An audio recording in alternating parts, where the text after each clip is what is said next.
Hi guys, and welcome to a video which is a little bit different from the usual stuff that's been put up of late. This video will actually feature a new camera, well, should I say a second-hand camera I bought fairly recently.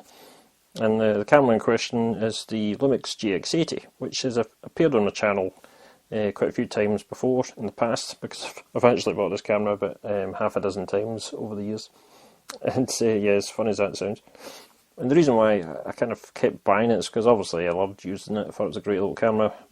And the reason I sold it is because I've got another camera, which is the Olympus EM1, and I had the Mark 1 version, but I've now got Mark 2. So yeah, it felt as time went on I hadn't really much use to keep using the GX80 alongside it. So, however, temptation overcame me, and I felt like it's about time I actually went out and bought it again. So yeah, so this is another second-hand model.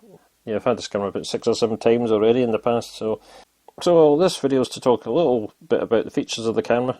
Even though this camera is about 6 years old now, but it's still a terrific little camera for the money. Of course, it's a micro four thirds sensor, it's 60 megapixels, although it's been superseded since by the GX9, and which is 20 megapixels. But no, this is still a terrific little camera though, and it's great. It's ideal because of its somewhat compact nature. It's ideal for street photography. And with that said, I've also got here just take the cap off. I've got the Lumix 25mm f1.7 lens, which is a terrific little lens for, again, just kind of general standard type of photography. You know, it's like the equivalent 50mm on a full frame lens, you know, the nifty 50 as it gets called. So yeah, that's the equivalent of that type of lens, 25mm.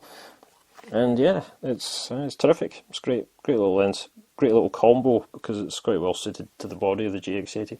So in this video, I might quickly go over a few of the features of the camera. Also, I'll show some images that I've taken with the camera quite recently.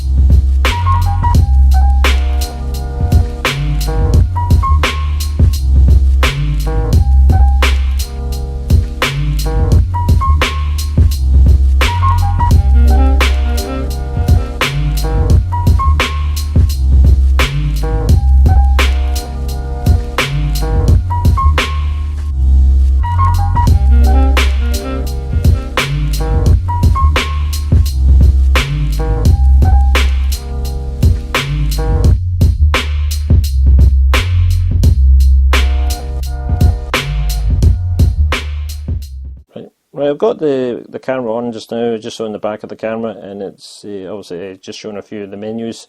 I've got the photo style menu up, and again, obviously there's different types of settings.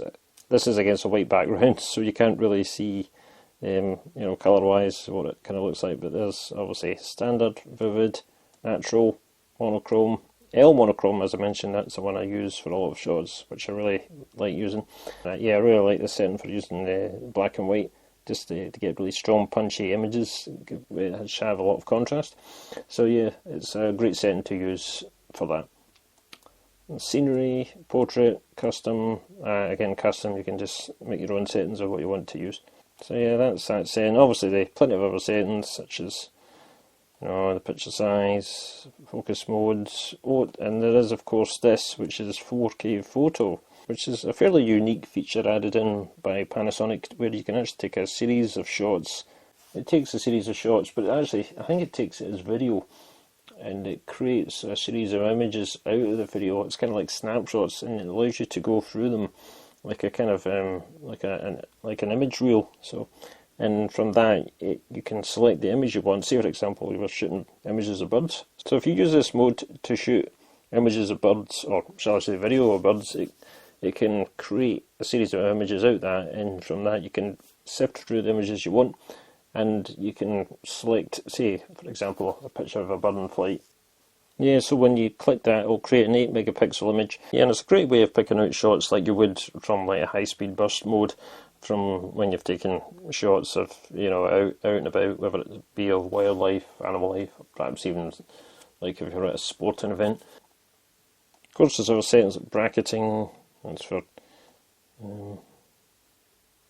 shadow, you've got dynamic, you've got post focus, time-lapse shot, which is actually really good in this camera, because it's good because it gives you the option to shoot 4K time lapses and also full HD time lapses, and I think it's 50 FPS I think for full HD, but you can go up to 24 FPS I think for 4K. So yeah, it's a very, very good camera for taking time lapses.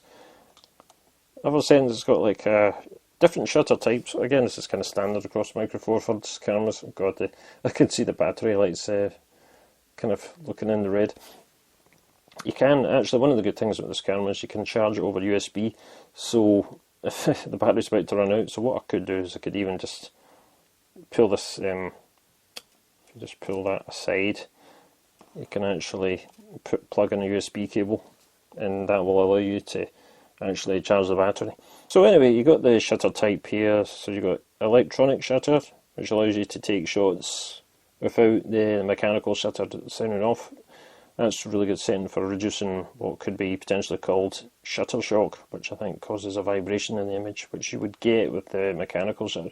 Because if you use the auto shutters, then this is when the camera decides when it wants to use the mechanical or the auto shutter. So yeah, that's a great little feature. So our stuff, extended ISO, long shutter noise, that's obviously just to control long exposure noise when you take a picture. So obviously when you take a picture of in a long exposure mode, say 20 seconds, it'll add on a further 20 seconds long noise shutter reduction to kind of help eliminate the noise you would get in a long exposure image. So all the other stuff's kind of pretty standard. Also the stabilizer, of course, got different settings for stabilization, because this camera I think was one of the very first cameras to feature really good image stabilization from Panasonic.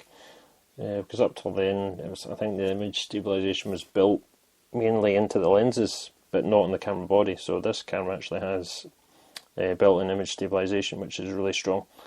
So yeah, it's a great little camera, and it's kind of typically got most of the modern settings you would expect to see in a Micro Four Thirds camera, or even just a mirrorless camera. Right, so that's it for my look at this camera, the Lumix GX80. So hope you enjoyed this little video. Again, something a little different, and yeah, and I look forward to using this camera more in the future. Okay, so that's it for now, guys. Thanks for watching, and I will see you in the next one. Bye for now.